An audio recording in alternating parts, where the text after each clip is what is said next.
It has started again. Welcome, colleagues of the Faculty of Humanities.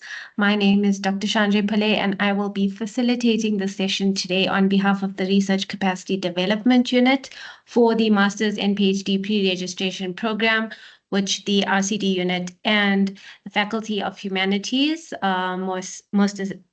especially Prof. Pragna, have been working closely towards to provide you with. Okay, so I will just start off by giving everyone a brief introduction about what this program is. So the objective of this pre-registration program is to help the pre-registered students have a positive pre-registration period. So with that being said, it'll cover workshops for them to understand the fundamental of research and gain proficiency in using the many support services that UJ has, as well as to produce a well-structured research proposal at the end of this program. So the program will be in the format of online and physical sessions covering workshops, presentations, writing sessions, and it'll be running from July to October. So the 5 themes that we will cover is Orientation Part 1, an introduction to your faculty, which is what we are having today. Orientation Part 2, various workshops on getting started with the pre-registration journey. Orientation Part 3 is a series of information sessions from the different support services. Then we have steps to writing the research proposal, which is another series of workshop. A focus on academic writing, which is a series of writing sessions, and as well as the finalization of the research proposal. So as I mentioned, we have been working closely with the faculty. So we have a lot of faculty members today that will introduce themselves and give the students basically the information that is essential to the faculty. So I will come back to this agenda a little bit after I have gone through this presentation. So the first part, just to go over the different themes. We have today's orientation part 1. Next, we have orientation part 2, which actually starts tomorrow. And it's getting started with your pre-registration journey. So you see we have 7 different workshops, and these are online sessions. I will quickly move on to orientation part 2, which is the various support services of UJ that will be giving information sessions to the students to let them know all the services they can use throughout their postgraduate journey altogether. And these are also online sessions. We then have steps to the writing the research proposal, and we have sourced facilitators specifically from Faculty of Humanities, and this will be designed for the Faculty of Humanities in terms of writing the research proposal. And these as well are online sessions. We then have a focus on academic writing, which is various sessions covered by a writing consultant from the RCD unit.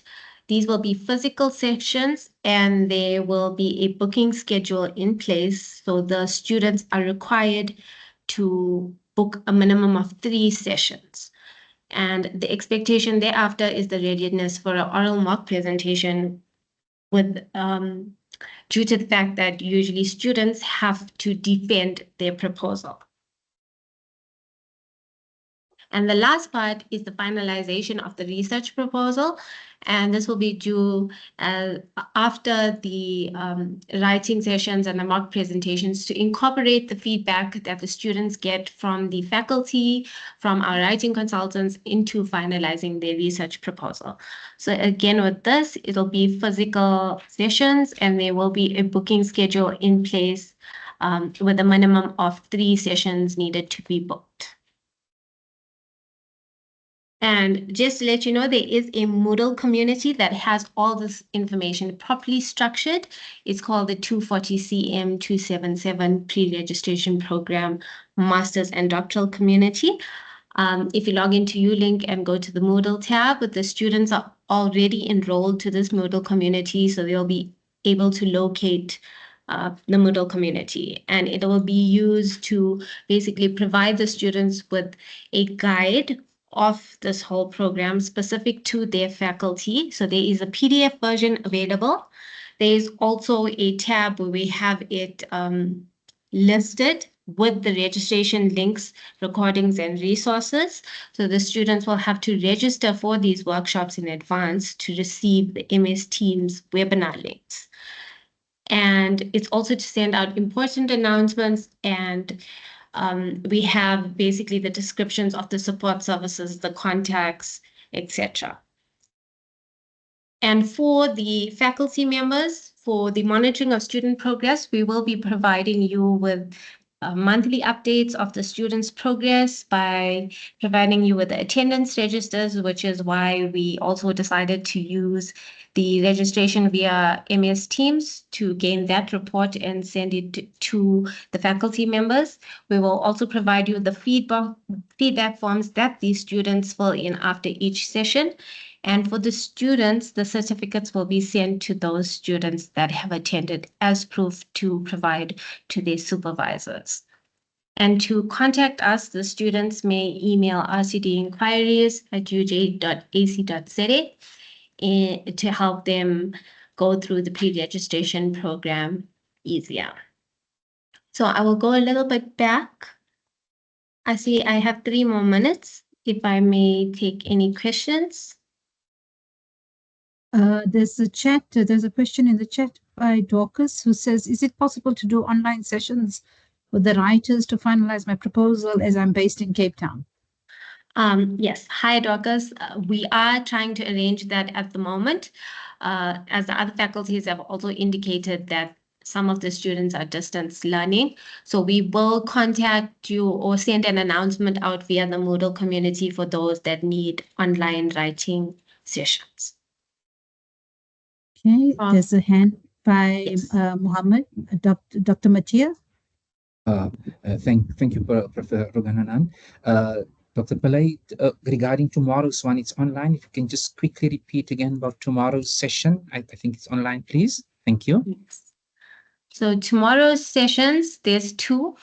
I think, Prof. Pragana, you mentioned that these students have been allocated supervisors.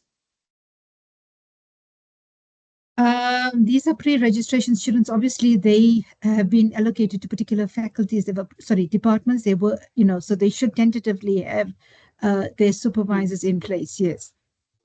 Okay, just to go with the first workshop, it's finding the right research topic and supervisor. So this is a general workshop we decided to have in case by this time the students haven't decided, or the faculty hasn't decided. So tomorrow's workshop 1 and 2 is finding the right research topic and supervisor, as well as understanding my postgraduate journey. Yesterday, we sent an announcement out on the Moodle community to which the students are already enrolled with the registration links on a flyer. It's also on one of the tabs. I'm very happy to maybe show everyone the Moodle community. Great, thanks to you. Okay. Okay, let me show.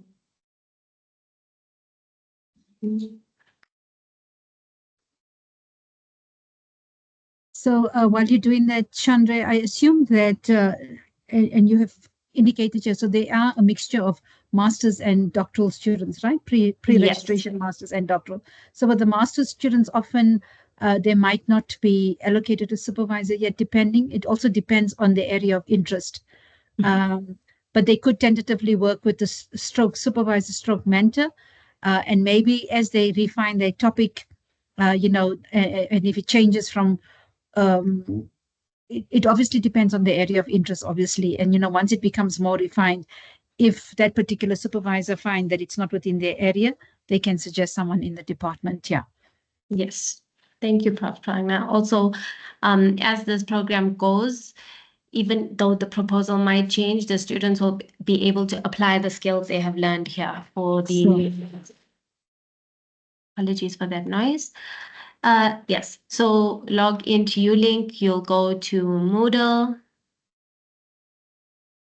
And then our community is 240CM277. And this is the landing page. I will just skip over the welcome and announcements. The guide will be uploaded straight after the session for humanities. And then the workshop and information and resources have already been uploaded. So if I go to Faculty of Humanities, even straight after the session, I will upload the recording and the presentation slides. But we have set out the workshops per month, and here are the registration links. And after each session, the recording will also be uploaded in this little box over here for the students to access. Okay. Do we have any more questions?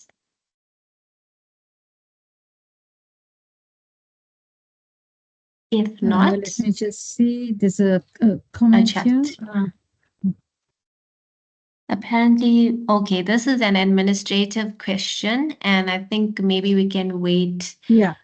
So yes. I just to check with that, definitely it is you. So this is a pre-registration, meaning that you've applied to tentatively register for a master's or doctoral at UJ. But we encourage a pre-registration, particularly when you might not be familiar with your topic, or you would like to do a master's or doctoral, but not yet have a concrete idea of your topic, especially at doctoral level. It's in a particular discipline, and you approach the department. So you will work with a tentative supervisor to get your idea refined up until the end of the year. But if we find that sometimes, a lot of extra work needs to be done, maybe more time needs to be given to thinking about the project, you would have to reapply for a formal registration process. It is not automatic at all. Thanks, Tanya. So Ms. Tanya Dalmas is the head of faculty administration, and she will cover this particular point in her presentation. And I just want to emphasize that it is not automatic at all.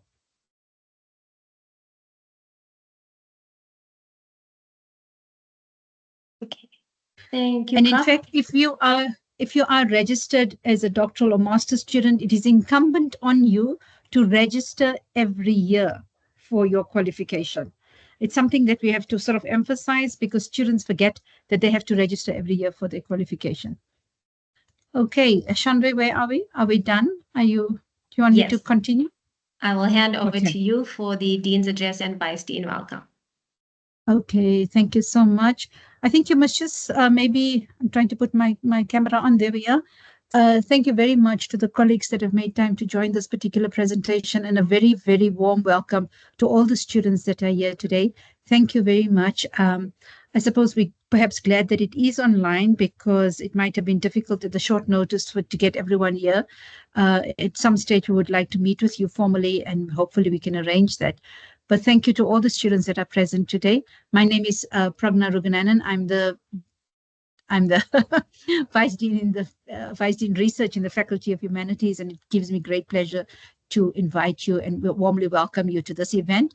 I would also like to just warmly welcome Professor Corné Menkes. Corné, would you like to put your video on? Professor Corné Menkes is the Vice Dean Teaching and Learning in the Faculty of Humanities, and you may or may not be in touch with her at some stage. So all postgraduate matters I deal with, but sometimes there are some issues that maybe Prof. Corné might be able to assist you with. Thanks, Corné. Thank you so much, Prof. Thanks.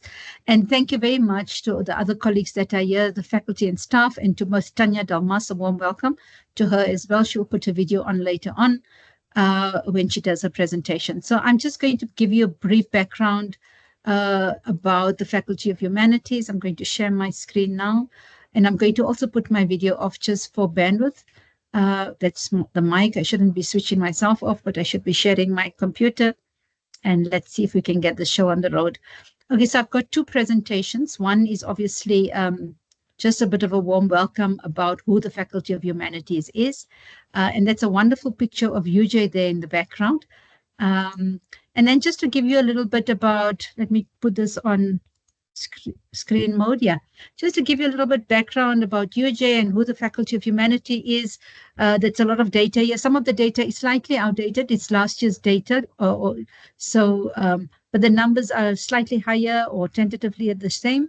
So you can see we have quite a large number of undergrad. Postgrad numbers are over about 1,260, but definitely for 2024, that number has grown. We have about 188 staff, and these are only academics. We have STEM staff, about 414. We have a good number of international visiting professors, 15 visiting professors, and 10 research fellows. We have 13 departments, and you can see the list of departments there. We have also research centers, so the Center for Social Development in Africa, a Paleo Research Institute, Center for Philosophy of Epidemiology, Medicine, and Public Health. And then there are various other centers there, the Center for Sociological Research and Practice, and the Center for Social Change. So, I mean, I haven't mentioned 2 or 3 of them. We've also got other centers, for example, the Center for Study of Race, Class, and Gender and Class. So you can see that we're quite a strong, faculty, well established in research centers. And so research centers tend to either be independent or located within particular departments. Then we also have 3 chairs, Saatchi chairs. So Saatchi chairs come from the NRF, and we've been awarded 3 Saatchi chairs, which is one is the African Diplomacy and Foreign Policy, then the Saatchi chair in Social Change, and the Saatchi chair in Welfare and Social Development. The latter is at the Center for Social Development. Saatchi chair of Social Change, it doesn't belong to the sociology department. It's an independent chair. And then the chair for African Diplomacy and Foreign Policy is also closely linked to the politics department. In terms of our research outputs, and this is not data for 2023, but rather 2022, we had a significant number of books that were published in the faculty by our academics as a whole. I think this number actually increased last year in 2023, but at some stage we had 18 books published, 612 articles published by our academic. Our faculty is one of the strongest faculty in research outputs. I think it's growing. In terms of its size and capabilities, I think we come in almost 3rd after engineering and faculty of science, and that's a huge improvement. And a huge stature in terms of actually looking at how the faculty has grown and prospered. At some stage, we also published for that particular year 160. What this actually tells us is that we are a strong faculty in terms of publications, a strong faculty in terms of research output, and that our academics are active in research. This is what this all says. Another very important point is at the current moment, we have 54 NRF-rated researchers. So again, speaking to the caliber of academics within our faculty. We have 12 emeritus professors and then about 169 research associates. So you can see that we're quite a strong, dynamic, and growing faculty. How do I go to the next? Here we are next. So we also have a large cohort of postgraduate students. In 2022, we graduated 331 honors, 115 masters, and 49 doctoral students. Last year, these numbers grew significantly. We had about 45 doctoral students, a significant number of masters, and a huge number. Our honors numbers were sitting at 398 students that we graduated. So as I indicated, we are a growing faculty, a very dynamic and powerful faculty. The faculty is also very active in terms of seminars, research projects, op-ed publications. We actively promote postgraduate student publications. So it's something that we're working on. We're giving strong attention to this. We have a lot of emphasis on growing doctoral graduates. And as a faculty, we have steadily grown our numbers of doctoral candidates. And especially a lot of emphasis on Black South African doctoral graduates as well. So we also encourage our postgraduates to actively participate in conferences and postgraduate competitions. And in 2022, our postgraduate students actually published about 53 units. So our postgraduate students are strongly becoming one of our most progressive students in the faculty as well in terms of publications. We're also on the cutting edge of research. So these are just some of the areas of work that our academics are involved in. So for example, when you are searching for a master's and doctoral supervisor, and obviously you would be looking at an institution, and UJ has now become an institution of note. It has become the top university in terms of research publications for 2 years in a row, that is 2022 and 2023. We have become the topmost university producing the most publications in South Africa. It is also one of the top universities in Africa, and in various high rankings, university high rankings, it is also grown in leaps and bounds, and is one of the foremost universities that is growing at quite a rapid rate. Our colleagues are involved in various cutting-edge research in various disciplines, for example, social protection, democracy, sustainability, languages, religion, mental health. There are various colleagues that are here from departments, representatives, either heads of departments or representatives of that particular department, that will quickly tell you about their department and areas of specialization. So, for example, we also look at wicked societal problems, including racism, gender-based violence, xenophobia, epidemics, corruption. As you know, or you should know, that the fourth IR, or fourth industrial revolution, is one of the cornerstones of the University of Johannesburg, and we are leading in terms of that, in terms of research and artificial intelligence. It's a pillar of the university, and growing area of development as well. Our new strategic plan has come into place from 2025, and one of those is how do we facilitate societal impact. So that's a strong area of focus that we're also working with, in line with the SDG goals of the United Nations. So this is just areas of research that we're busy with. Just to also highlight that our centers are leading in terms of socially impactful research, and that we also develop new centers, for example, the Center for Peace Studies, the Center for the Philosophy of Epidemiology, Medicine and Health, and Human Material Relations Unit as well.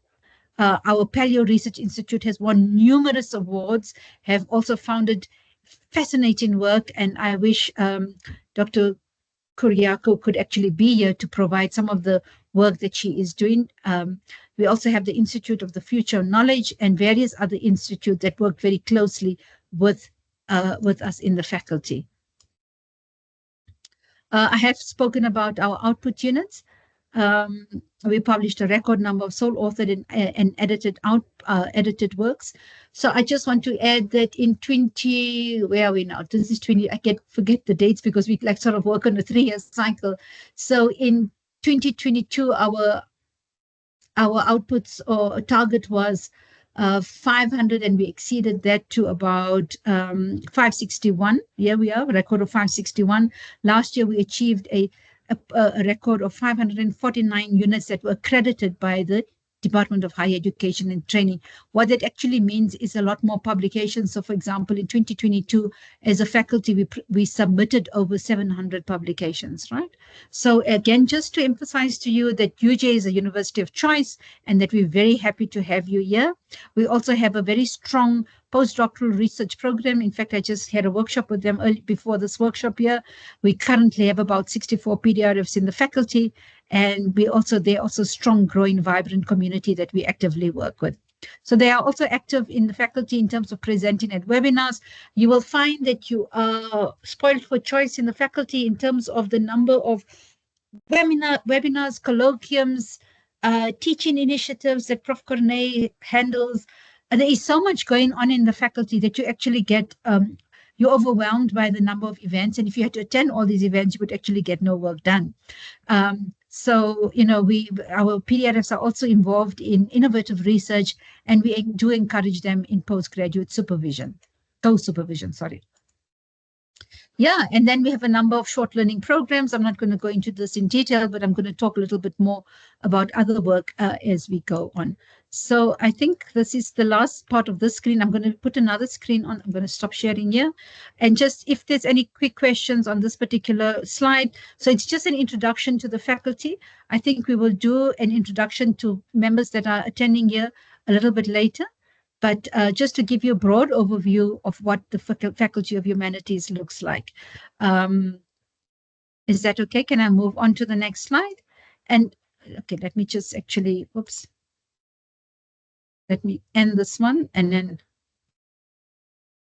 Sorry, let me just get I've got so many presentations open here. Here we are. Let me open that one here. So this is a little bit, I was asked, Chandra, is there anything you want me to cover in, in terms of just the introduction and welcome there? Can I move on to the Faculty Higher Degrees Committee? Hi, Prof. Yeah, that was great.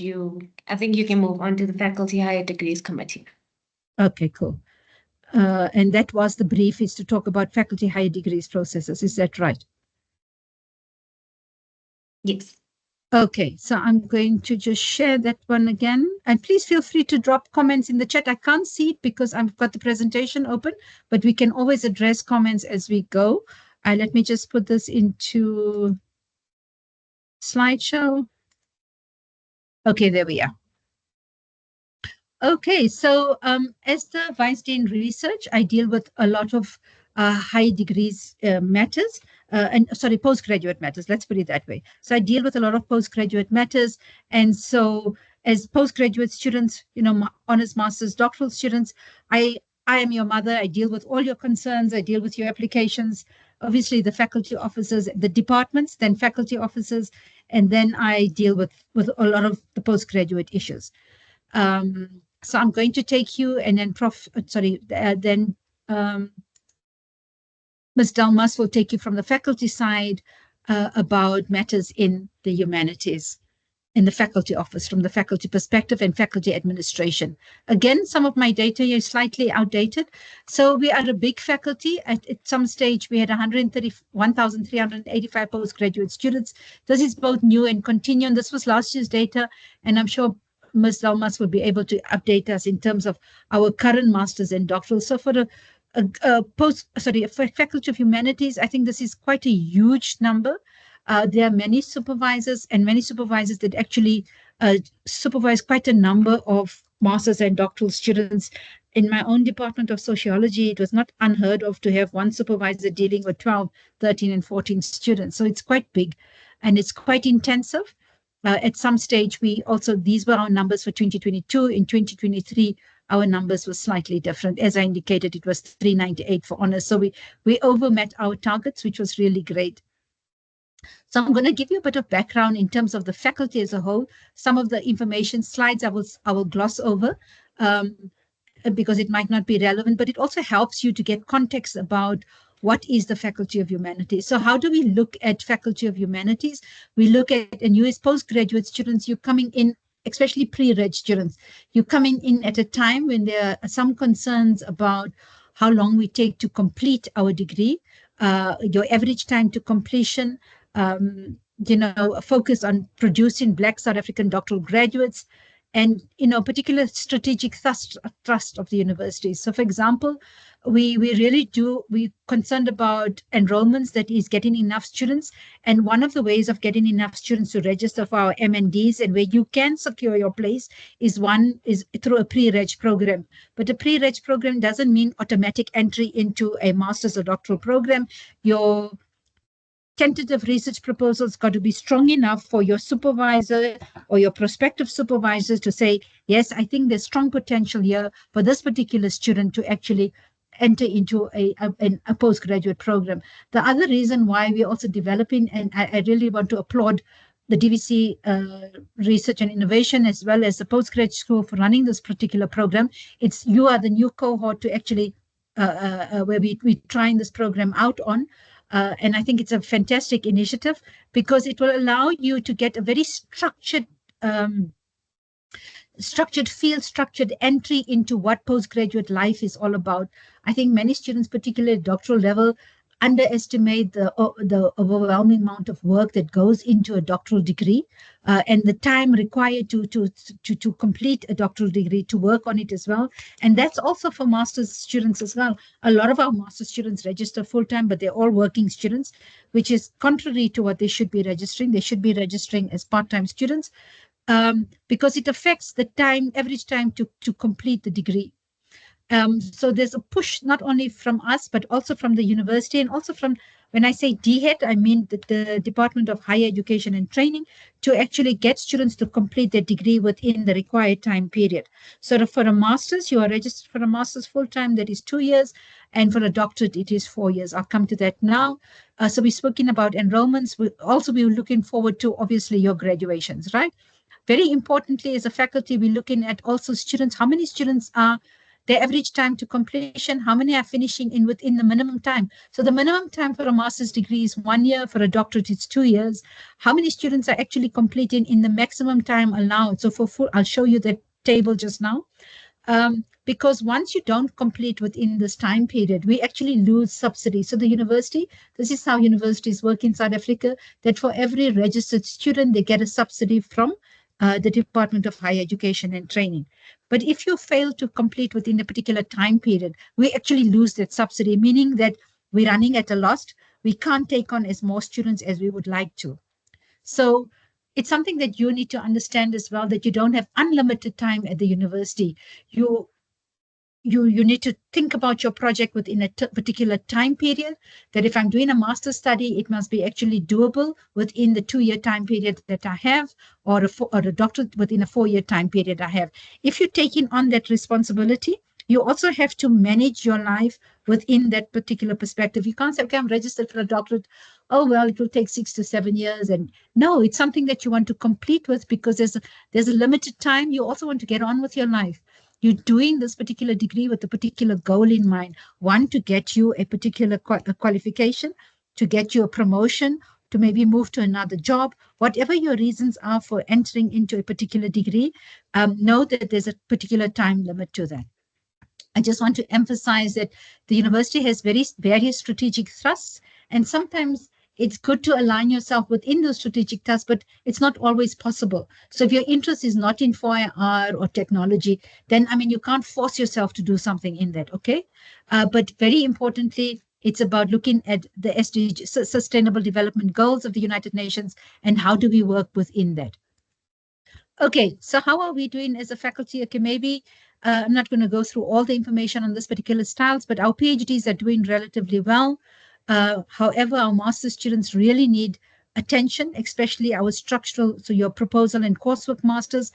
Too many students are exceeding the maximum time to completion. And this is really a problem in the faculty. Master's and doctoral proposal time to completion is, we really need to work with this, okay? If you take too long, it also has implications for trying to enroll many more students. So that's also something to take into account. Okay, so time to completion parameters, I'm showing you this, that for master's study, full-time study is actually 12 months. A maximum time is 2 years. So if there are master's students sitting here today, please note that you have 2 years in which to complete your study. If you are part-time, the minimum time period, that means you must be registered for a period of 12 months. Some students can finish within 12 months. Oops, there's something going wrong here. Some students can complete their master's degree in minimum time. That is possible. And there's actually an incentive to that. You can get a certain amount of money if the university, there's an incentive of payment towards that if you are able to do that. Yeah, and that goes too with doctoral studies as well. A maximum time period, so the minimum time, and was last year where a student actually completed their doctoral study within 24 months. It's also dependent on discipline as well. So just bear that in mind. You can do part-time studies. So although your minimum time remains the same, your maximum time for master's part-time is 36 months. For doctoral is 60 months, meaning 5 years. Many students who are working choose to study full-time. They don't often manage their work-life balance very well when they're studying full-time and working as well full-time. And they choose to do that because of bursary applications or merit bursaries that the university offers. I think you must carefully think about this, because it does affect your quality of work and ability to complete your work within the required time period, okay? I'm not going to go through these stats. They're not necessary for you. So I prepared this for another presentation. So we do have a bubble in the system, and largely due to COVID. where we have a number of students that are sitting in the system. We've lost subsidy for these students because they're taking far too long. The faculty administrator, so the HAFA, Ms. Dalmas is going to tell you, as well as I'm going to emphasize with you, that we're going forward, we're pushing very strongly for people and departments, and I'm glad there are department representatives here as well as heads, that we are pushing very firmly for master's proposals and doctoral proposals to serve within the required time period. The university is clamping down on this very strictly, and that we hope we need to ensure that our students do complete within the required time period as well. Remember, if you're too long in the system, your research gets old as well, okay? So there are those other factors that people need to consider.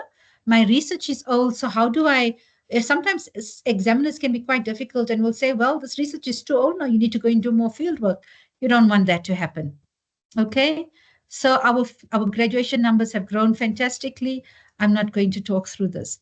So just in terms of the ecosystem, in terms of which postgraduate studies works, so obviously you did an enrollment, it comes through higher degrees administration, there's a policy that we need to follow, you need to follow the proposal time to completion. So departments have what we call department higher degrees committees, and you should have a master's, so you either have a postgrad coordinator, you have a master's coordinator, or a doctoral coordinator. Different departments have different coordinators, but they will tell you from the word go what are the requirements that you need to do.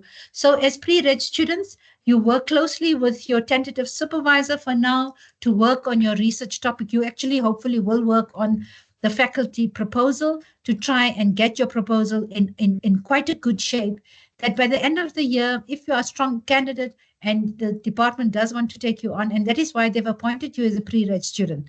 However, we must just emphasize that sometimes some things happen and maybe more time is needed. So, so that at the end of this year, hopefully you should have a strong enough proposal to serve at the first incoming Department High Degrees Committee meeting in 2024-25. Okay, other things, I'm not going to go through all of this. For example, we've dealt with this particular matters, right? So, as I indicated to you, that we have a Department Higher Degrees Committee, and then we have a Faculty Higher Degrees Committee. So we've devolved all the functions of approving proposals. So at departmental level, and your departmental representatives here will tell you how this structure actually works. So you work with the supervisor. Your supervisor then takes your proposal. When they are happy that your proposal is ready, it will then serve at the Department Higher Degrees Committee. Once the Department Higher Degrees Committee approves the proposal, it then comes up to faculty, and we then note the proposal. And if it requires ethics approval, it will send it for ethics approval. Okay. So again, some of this information is not relevant to you. For example, we have various faculty officers that work at the faculty office that will review your proposals. It serves at the Faculty Higher Degrees Committee, as I just indicated. It also goes to Senate Higher Degrees, where your proposal titles are noted. Everything has to go to Senate Higher Degrees at some stage. So the registration of your titles, the approval of your assessors as well, and then when your results finally serve. For masters, it gets noted. For doctorate, it gets approved at the Senate Higher Degrees. So there is a university system. So this is just part of the system that you work through.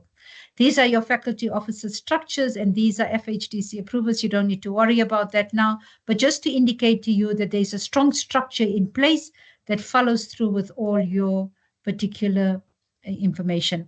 So just to tell you that we have, so now you've registered, you've worked, you've done your proposal, you've registered. Okay, you first have to register, then you do your proposal, it gets approved. You do your research with your supervisors. When you are done, so if you register, for example, January 2025, you have 2 years to complete, meaning that you need to submit by the 31st of October. Now, there are 2 dates for submission at UJ. It's very different in different universities. And, we often have academics complaining, but, at this university, we do this. We are at UJ, and these are the processes that we follow at this particular university. So some people will argue, why 31st October? So, it isn't early, meaning that you register from January to end of December. That's an academic year. We need time for the submission to serve through faculty. Then it has to go out to the examiner, and possibly there could be, we don't know how the examiner is going to examine your thesis or dissertation. We have to allow for a possibility of resubmission to be completed. Okay.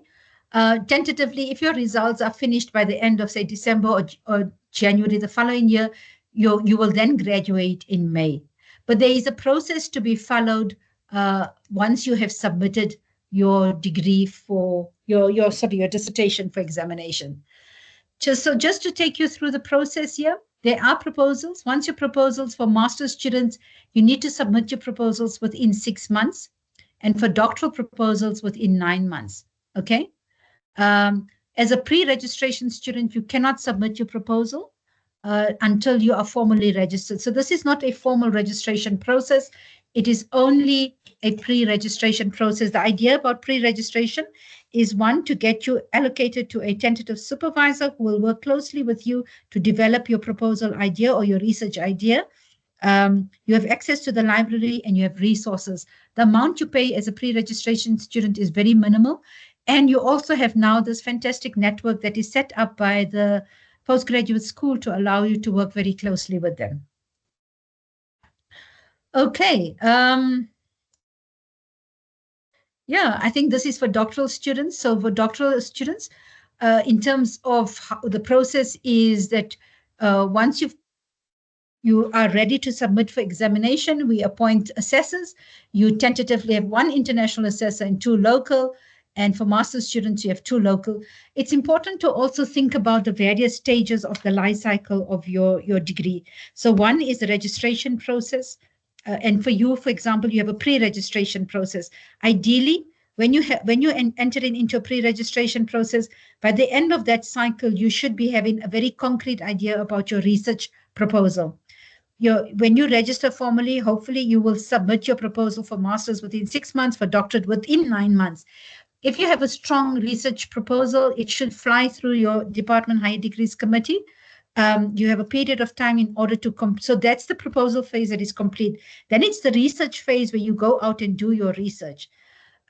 Once you complete the research phase, it's the writing up phase, and then finally the examination phase. And students forget actually that they have an examination phase, which is what this is all about here. This slide is about.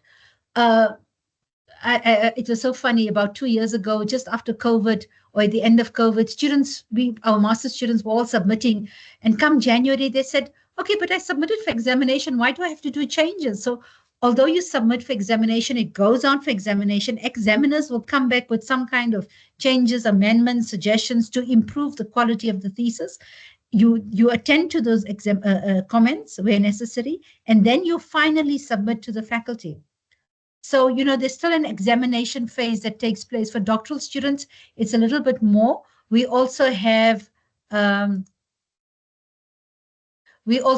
what is called a viva phase, or an oral defense. It's now called an oral defense, where there's an engagement with the assessors. So during your examination phase, you still have an engagement with the assessors. And finally, after that, you will then finally submit, complete your work, all the changes required, and then you actually will get your final result, and then you will finally submit. Okay, so these are just some of the examples of the viva or the oral defense that we know. It gives you an opportunity to engage with your assessors. It gives you an opportunity to clarify, explain, and justify. Remember, sometimes what is written and how different people read and review and interpret stuff is very different. So at this stage, you get an opportunity to engage with the assessors to talk about that. Okay, it also gives you an opportunity to, a networking opportunity to work with your assessors. Okay, so I think these are all sort of far too detailed slides that I'm going through, but I think, yeah. Very importantly, there are policies that guide our higher degrees processes, and that is the higher degrees policy of the university together with the higher degrees administration policy. So this is a lot more sort of factual and detailed overview of where you fit in as a student. So one, we don't want to take it away from you that you are just sort of coming into the process, but it's also highlighting to you the research life cycle and the research journey that you undertake as both as a master's student as well as a doctoral student in the Faculty of Humanities at the University of Johannesburg.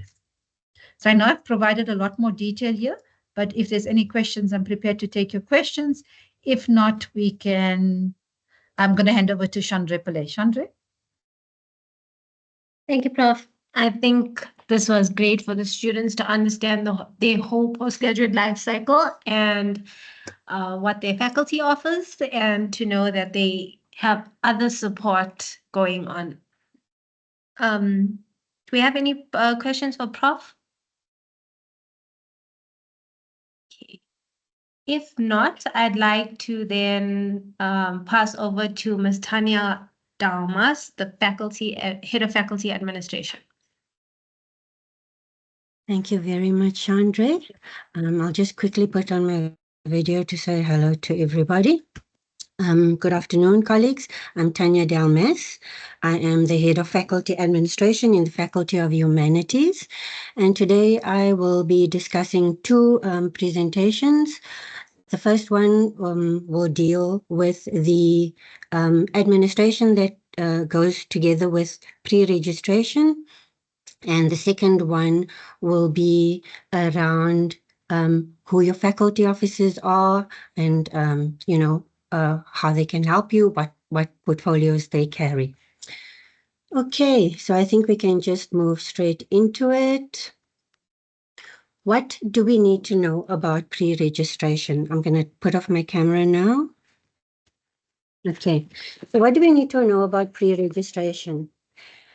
I've taken a definition from the higher degrees policy, which Prof. Rugunanan just alluded to now, but it is basically a phase of registration that precedes your mainstream master's or doctoral registrations, and it is limited to these types of qualifications. During this phase of pre-registration, and again, Prof. Rugunanan and Dr. Pillay have both alluded to it, but you do have access to university resources. And one of these resources is access to a supervisor with whom you will be developing your proposal. The period permitted for pre-registrations is a minimum of 3 months and a maximum of 6 months, regardless of whether it is a master's or a doctoral program, because for a master's program, normally on the mainstream, you would have 6 months to complete your proposal. And for a doctoral, you would have 9 months. However, for pre-registration, this phase, you are not actually concluding. If you do conclude your proposal, it's excellent, but you're not concluding your proposal. You are really developing it with your supervisor. Okay. Once you've established good or satisfactory progress in this proposal development, then you can be recommended for mainstream. Okay, so I suppose you're wondering why we should choose pre-registration. Why not just go kick into the, mainstream registration immediately? And I think there are a number of factors that come into play here. So a lot of postgraduate students, as my fellow colleagues and presenters have alluded to, are working students. So this 6 months, it gives you a sort of a kickoff, a head start on developing your proposal. The time is not counted towards your formal time to completion once you're registered on the mainstream. So it's a big advantage. Another factor might be that as you apply for a student, we get, if you visit or you attend graduation ceremonies, you'll hear that, UJ has over 600,000 applications for 10,900 spaces. It's a competitive space. So spaces are limited, and students might miss the opportunity because of that. In other instances, students might have debt that is outstanding that causes delay in them being able to register, and the window might have passed. So again, these are great opportunities for you to continue with your research instead of waiting until the next application cycle. Again, as alluded to by colleagues, during this period, you will have access to the library and all its tools, okay? So there are many workshops that the library offers on databases, what type of databases are best used for what types of accesses. They also talk about other types of tools, EndNote, how you can incorporate those into your research work and studies. And then you have an added advantage of having a faculty librarian available to you to be able to give you expert advice. They are very easily contactable and very helpful.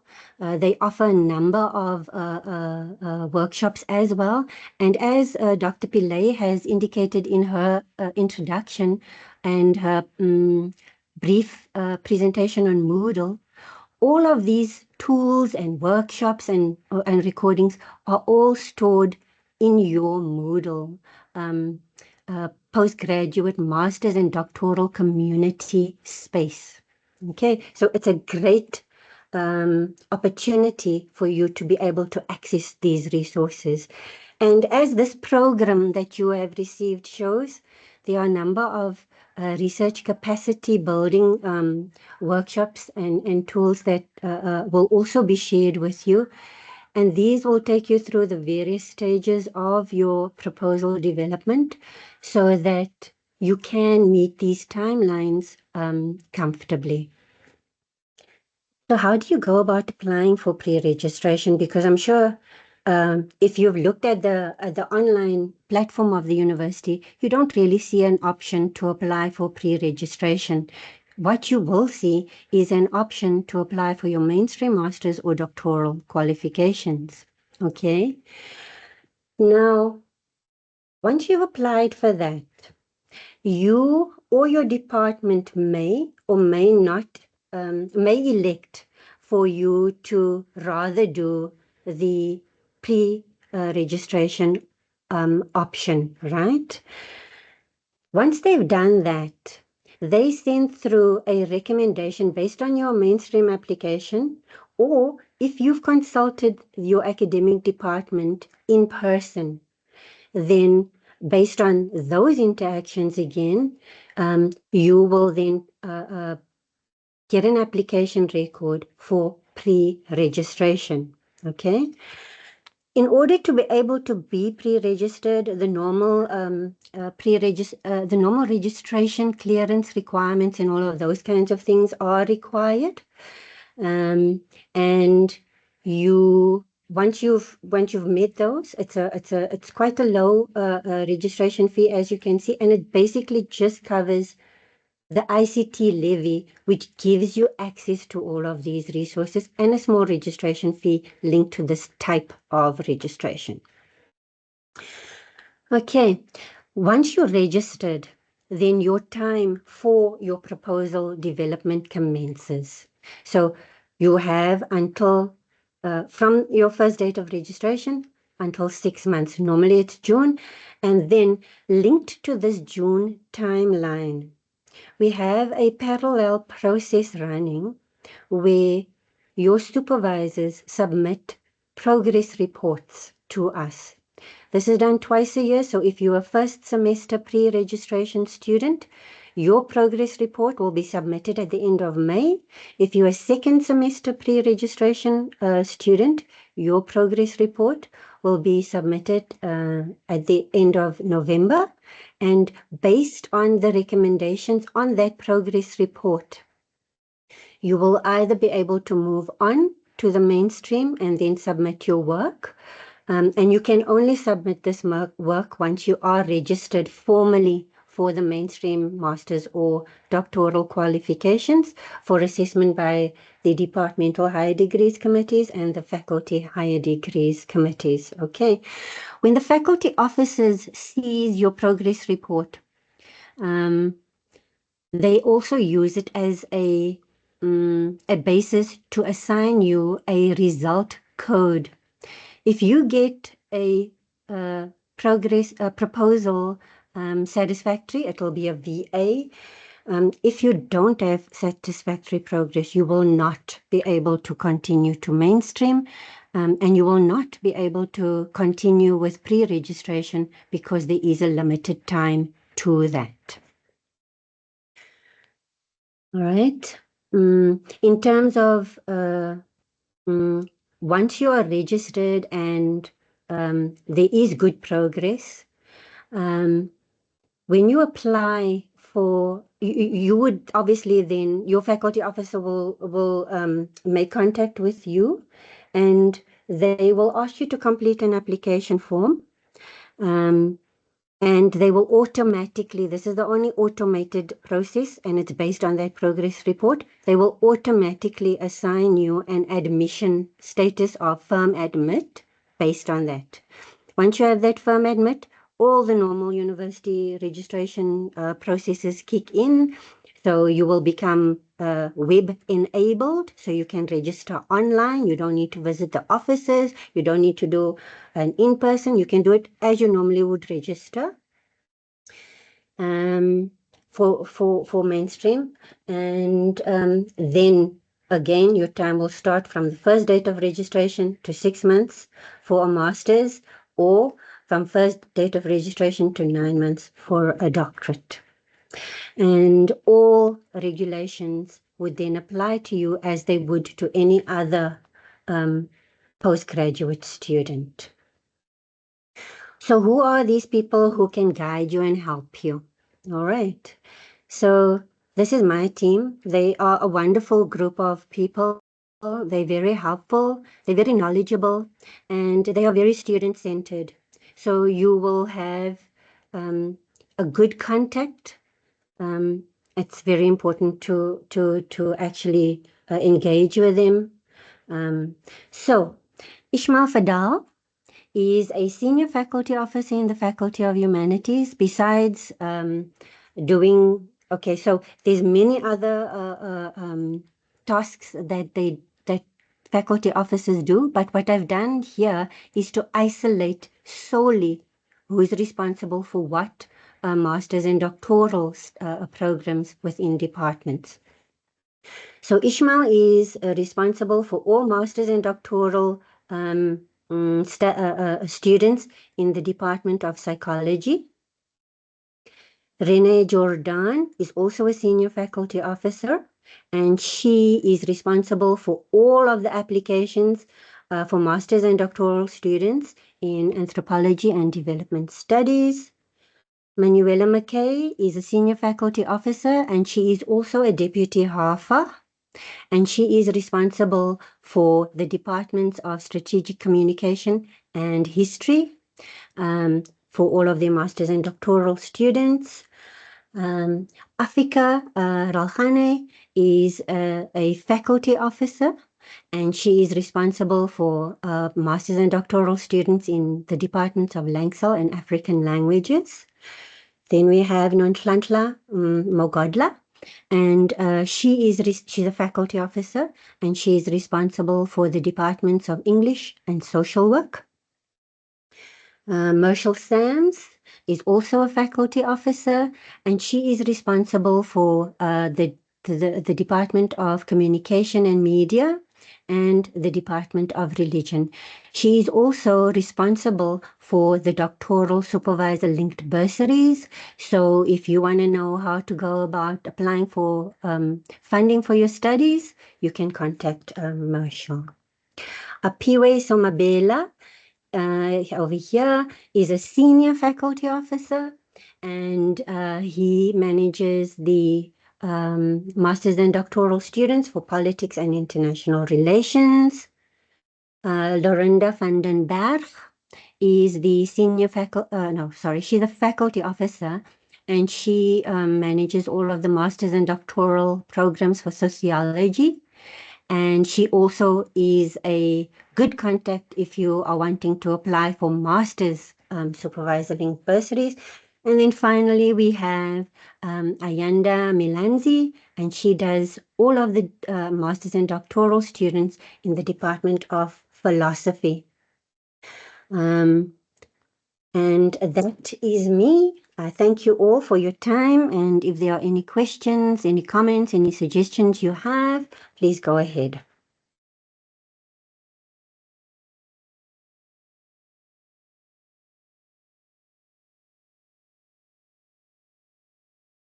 I don't see any questions, Chandra. And I think or are there? I have Knox. I hope that I've addressed your question. If not, you please go ahead and raise any further questions you may have. Thank you, Tanya. I think you also covered all the important contact people. I may just request this PDF to share on the Moodle community as well. Thank you, Chandra. Thank you, colleagues. Okay, so I think we've come to that time where we get to introduce the faculty HODs and deputy HODs. I would like to thank all of you for joining us today.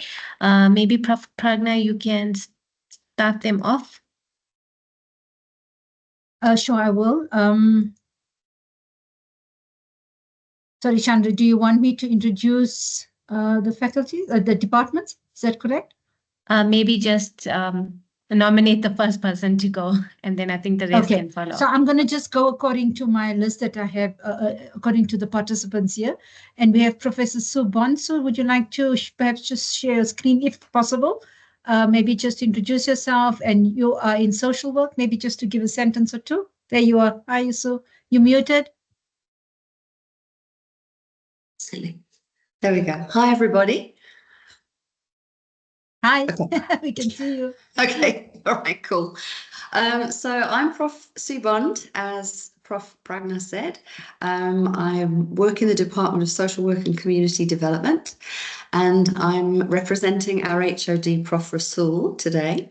So what I would like to do is just run you through the people in our department. I promise I won't give you their entire CVs, and just tell you what their areas of research interest and expertise are. So beginning with Prof. Rasool. She's our HOD, as I said, and her research interests are domestic violence and decoloniality. And then we move on to Prof. Van Breda, and he is a clinical social worker, and he's very, very interested in resilience theory, youth transitions from care. And if we just circle back to the resilience theory, he is the leading resilience scholar in South Africa, and he is the most widely published resilience scholar in Africa. So if you are wanting to do any kind of resilience work, he would be the man to contact. Prof. Sabantu, his research areas are housing and social development. He's done some really great publications on housing.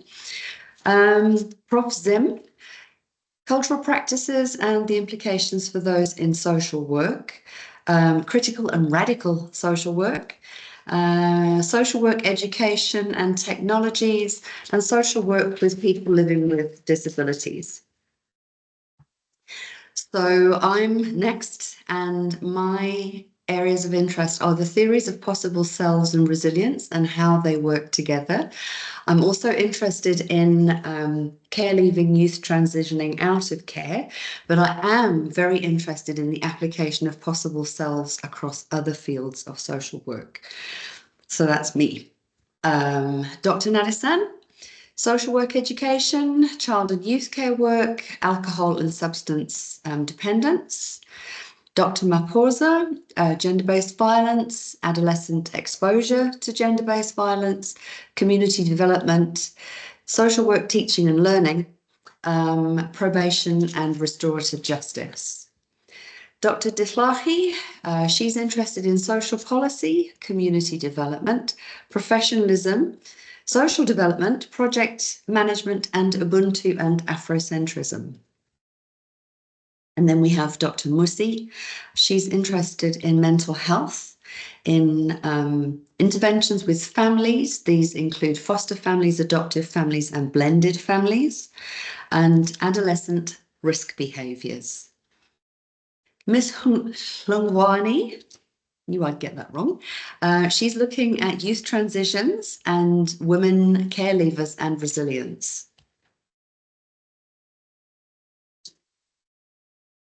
Right. Then we have Mr. Beer. She's interested in 4IR and Society 5.0. She also works in the field of older persons, disabilities, and non-normative sexualities.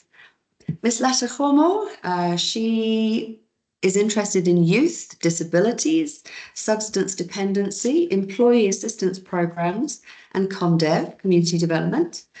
Ms. Mashiho is interested in community development. And finally, Ms. Nkala Shongwe, she is interested in student support and disabilities. So that's quite a lot of information to take in all at once. But if you go to the University of Johannesburg Department of Social Work and Community Development website, you'll find pictures of us all there along with our bios and our research interests. Thank you.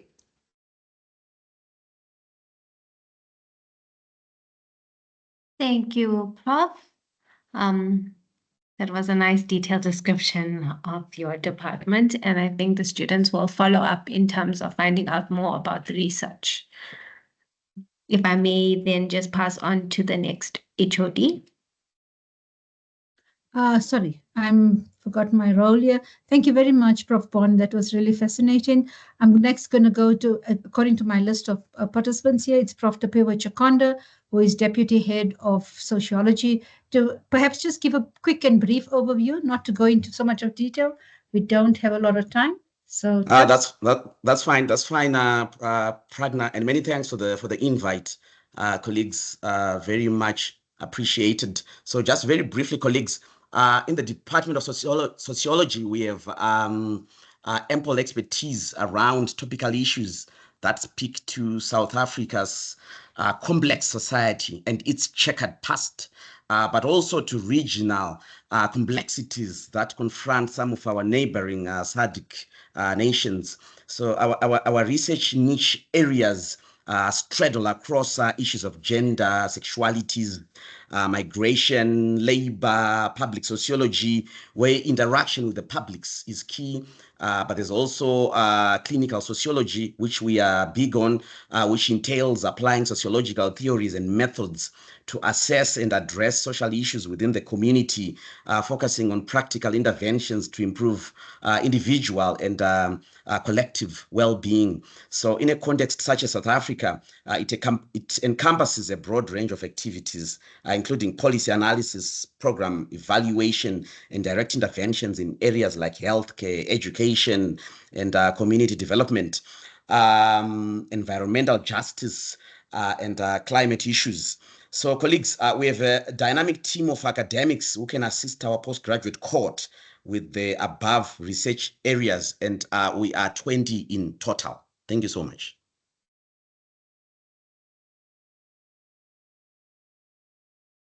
Thank you very much, Prof. Chakonda. And again, I think just to all the prospective students, if you want to know more about the Department of Sociology, because they have a big department, it's about 18 members, it would be wiser for you to perhaps go to the website to check the department out there and the respective colleagues, distinguished colleagues. We've got a distinguished Professor Patrick Bond, who's in the department, and various other luminary members of that particular department. I'm now going to call on Dr. Minesh Das, who's the postgraduate coordinator in the Department of English.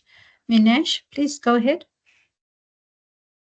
Thank you, colleagues. Good morning, good afternoon, students. So I'm I'm here representing the English department. Very broadly, we are capable of supervising within the field of literary and cultural studies. And yeah, we can supervise very broadly across those two very large disciplines. In particular, our department tends to focus on African and South African literature. And in more particularly, I think the department has a real expertise in post-apartheid literature. One of the things the department houses or kind of runs is the UJ Literary Prize, which is a really prestigious literary prize in the country. And one of the reasons we run that prize is that we're familiar with the most recent fiction coming out of the country. So yeah, I would say we're probably one of the most influential departments in terms of the study of post-apartheid literature. As with those who've come before me, if you are interested in the particular expertise of my colleagues, and it is quite diverse expertise, yeah, please go to our website, and also you're more than welcome to email me and contact me, and I can give you more advice. And yeah, thank you very much. Thank you so much, Minaj. I appreciate that. Let's go to Prof. Elizabeth Lubinga, who is the head of department in strategic communication. Prof. Lubinga. Good afternoon, everyone. I don't know whether you can hear me. We can hear you and we can see you as well. Then we can see your presentation. Thank you. Yes, I only have 4 slides. Our department has about 14 academics, and I would like to welcome, I see all our pre-registered PhDs are here. You are all welcome, and everyone else. So basically, these are our key research focus areas. I won't go through all of them, but basically our department has 7 associate professors and 1 senior lecturer and lecturers as well. And so we have broad research focus areas. I'm sure you can see them, so I won't list all of them. And those are the experts with those areas. We are also veering into new research focus areas such as strategic communication gamification in teaching and learning, digital storytelling, climate change communication, Q methodology in strategic communication, and dialogic pedagogies.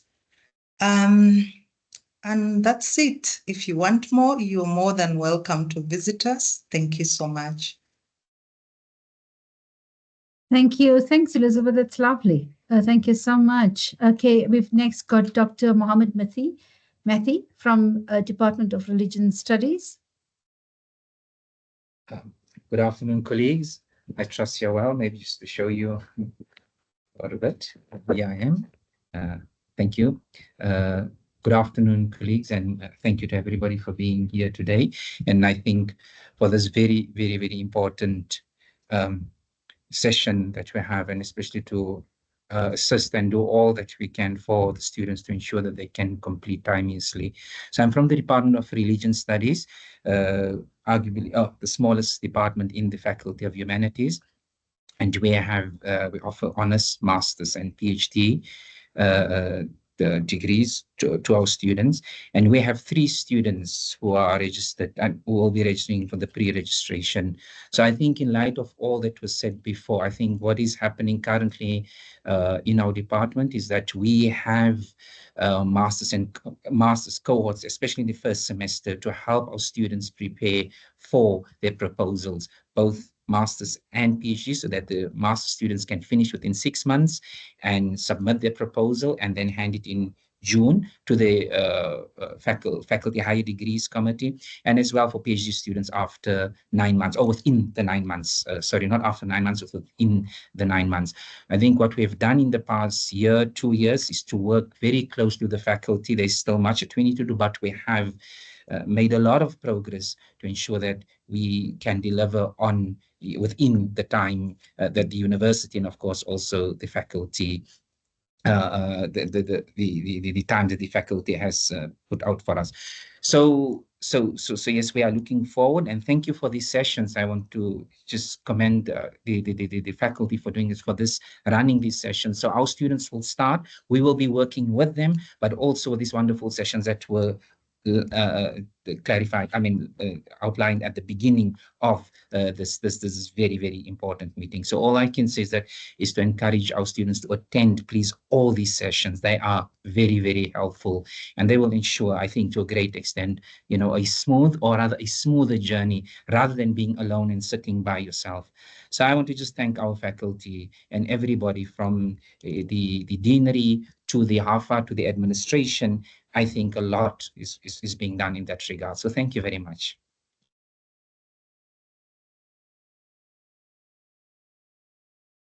Thank you so much, Dr. Matthew. I appreciate it. Let me just see, who else do we have? Professor Moodley, Jackie Moodley from psychology is here. Jackie? Hi, good afternoon, everyone. I apologize if my camera goes off. There's a software glitch with my laptop. We can see you perfectly. Thanks, Jackie. Great. So I'm Prof. Moodley. I'm the head of department of psychology.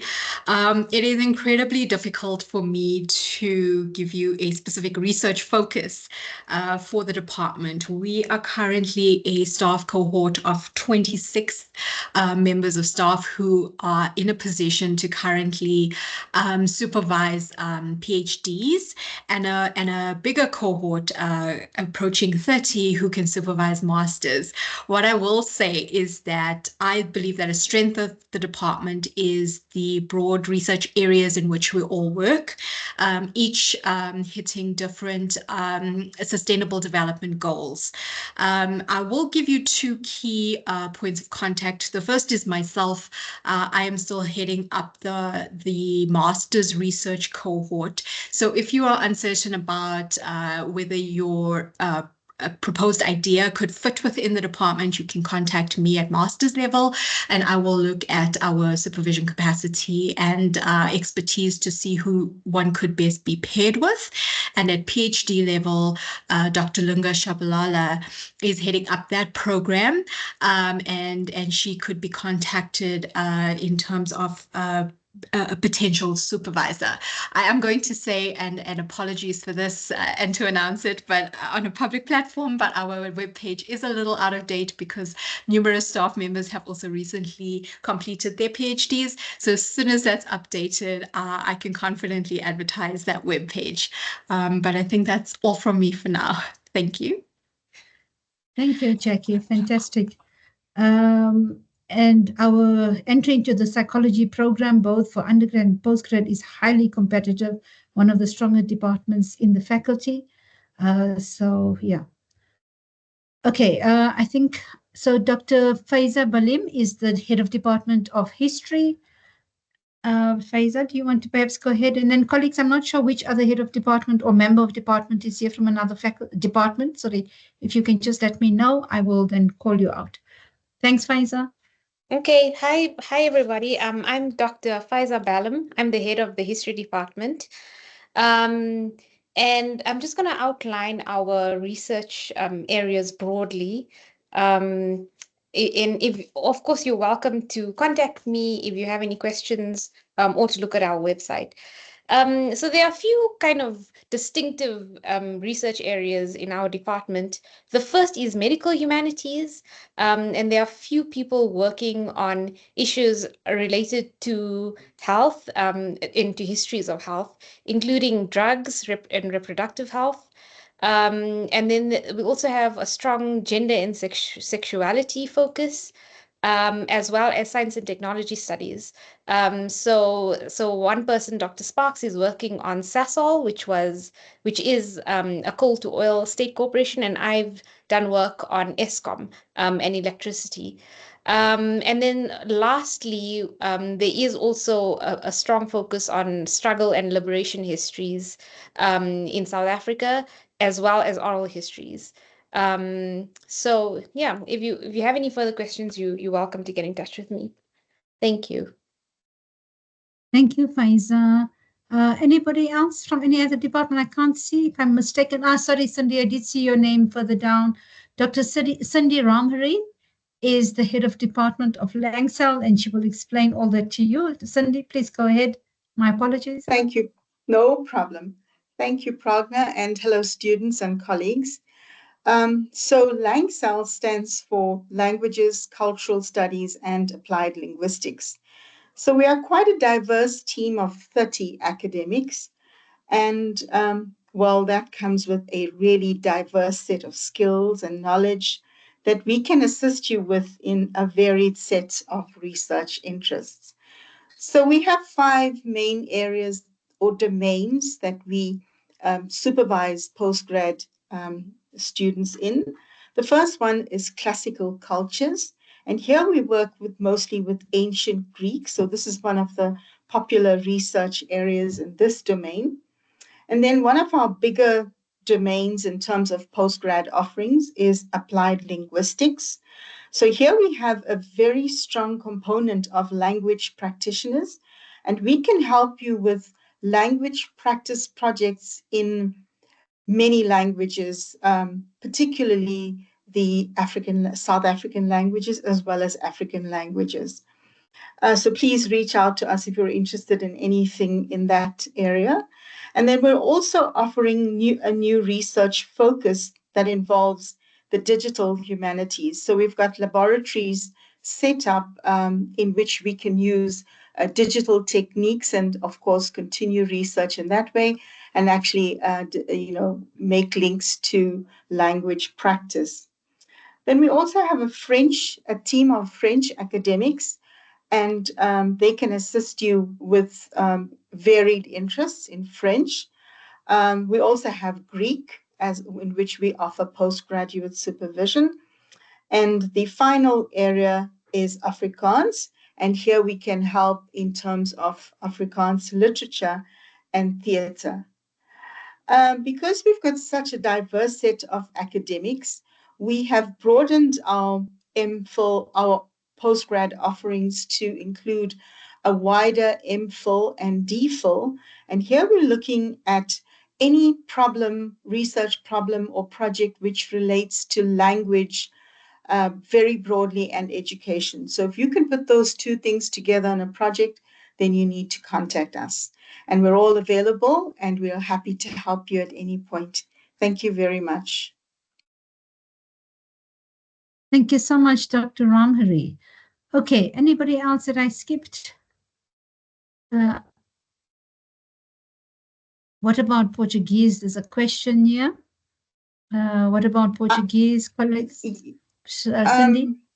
I think in that case, the student needs to reach out to us and we would look into it and determine whether we need to get assistance from Professor Borja,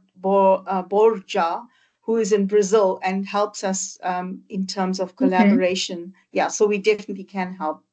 So the student needs to reach out to me. Thank you. Okay, so I'm looking for colleagues from Anthropology and Development Studies, and then colleagues from Communication and Media is missing, and then not lastly, but then from African languages. And Chad, are you here, Chad, by any chance? Professor Dr. Harris? Okay, so Chandra, I think we don't have representatives from those particular departments. I think we are done. Yes, Prof. Before I close, may I ask if the students have any questions? I am also going to put a link for a feedback form. So this would be your first feedback form for the students to fill in to gain the certificates.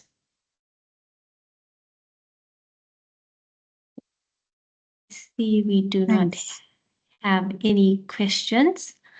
Okay. With that, I'd like to close the session and I'd like to give thanks and acknowledge, before we continue, I do see that there's a question. Are there any other bursaries available from UJ except the NRF one?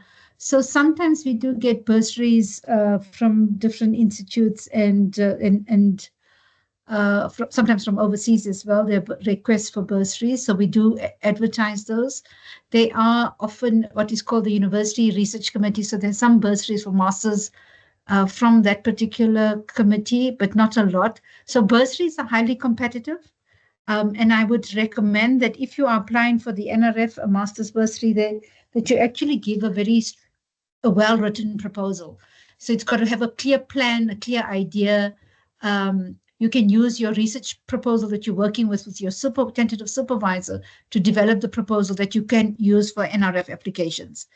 There are merit bursaries, and then there's a supervisor link bursaries, but those are minimal amounts. For a merit bursary, you also have to have 75% as well to apply for the merit bursary. And then the supervisor link bursary is also quite a minimal amount as well. So bursaries at master's and doctoral level, highly competitive and highly, there's also age qualification there. I understand that.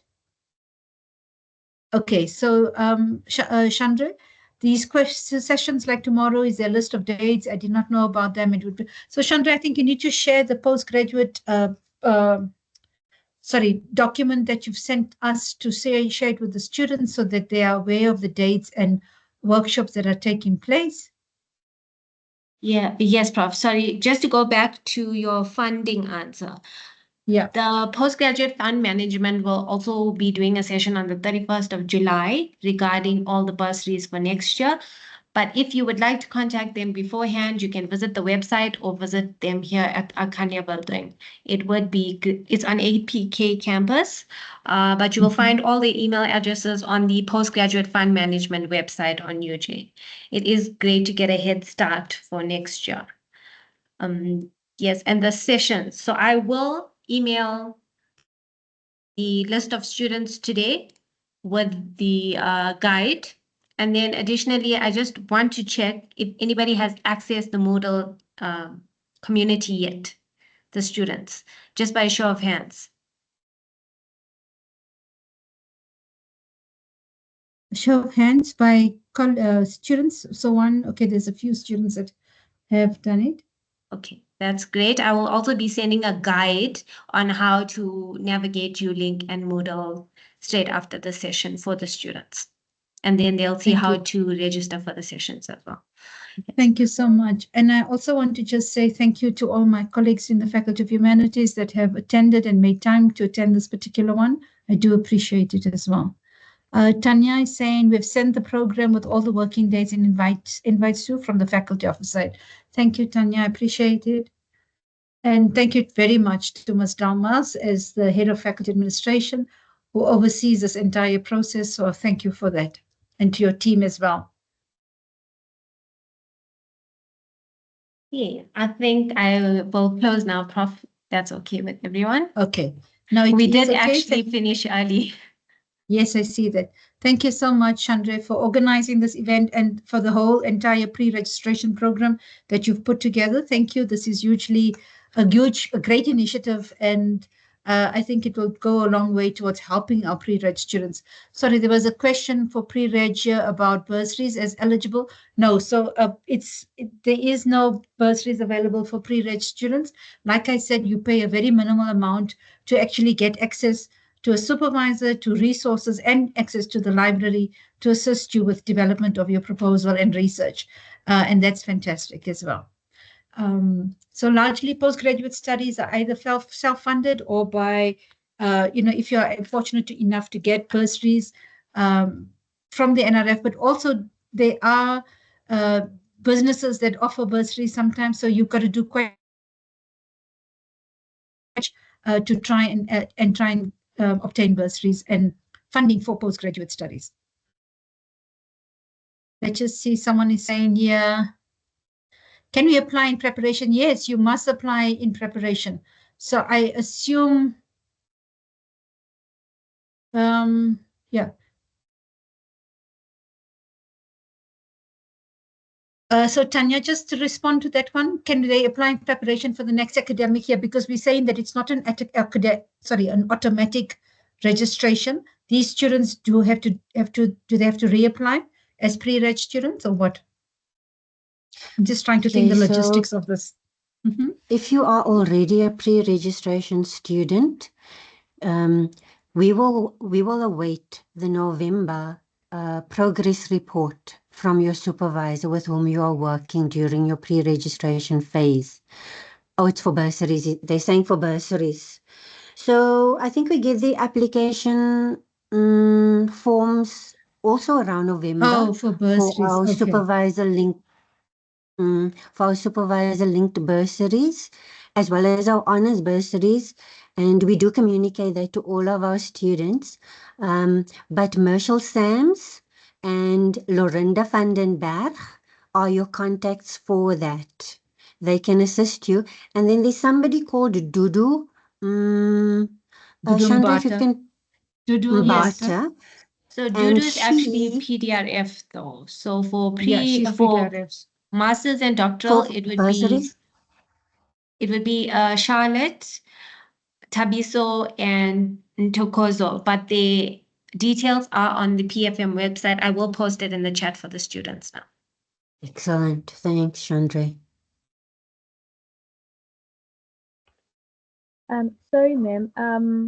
I think you are still mentioning that if you're a pre-reg student, you will await the final feedback from the supervisor, or do you still need to reapply again for the next year? Okay, thank you, Tumisang. So we will await the progress report because we need to have an indication from your supervisor whether your progress was satisfactory or not. If your progress was satisfactory in developing your proposal, not necessarily completing it, but satisfactory progress in the development of it, then they make a recommendation that you should go to mainstream. This is sent to the faculty officer, and the faculty officer will then contact you to say, okay, you can put in an online application or you do a hard copy application. They will then code that application record with an automatic admission. So you don't have to wait to see whether you are admitted or not. The minute your supervisor says you have good progress, that admission is automated. Thereafter, you register. The progress report that is submitted in November, both you and your supervisor signs, so you will know whether your progress is good and whether you're recommended for mainstream or not. But your faculty officers are they're your lifeline. They're your point of contact for everything during your studies in terms of the student life cycle and matters that relate to it. Okay, thank you.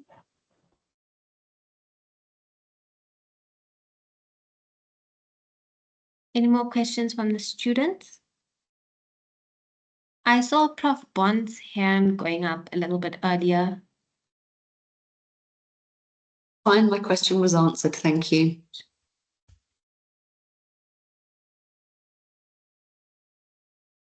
Okay. Prof. Pragna, I think students Sure. are Thank you very fine. Okay, great. I'm going to quickly Tanya? it's Tanya. I'm going to quickly just drop the program also in this chat. So whoever accesses it will be able to find it. So the program has also been sent via email by Joy, our administrator. It has been sent to the students a few times. It was sent on Monday and now as well. Today is a reminder. But Tanya, please also just put it in the chat as well. I do appreciate that. So colleagues and students, thank you very much. If you have any questions, please do join us. Come and, set up a meeting, or if possible, we can be here to assist you with your queries, questions, and use this opportunity to actually talk to your prospective supervisors about anything, about your research journey, your needs as a master's or doctoral candidate, your requirements. There's not only the research life cycle, but it's also about how it affects you, what you as an individual and as a person, how do you prepare for it, what do you need to do, things like that. So there's a whole emotional component to this as well that is required, just so that you know what you're getting yourself into. We wish you all the success in your research journey and hope that you will join us for the 2025 intake, and good luck with your studies as you progress. Thank you, and thank you, colleagues, as well. Thank you, Prof. Thank you, Pragna. everyone. Have a good afternoon. Thank you. Take Thank you care. very much, colleagues. Thank you, Chandra. Goodbye. Thank you. Everyone, thank you. Thank you. Bye, bye, bye.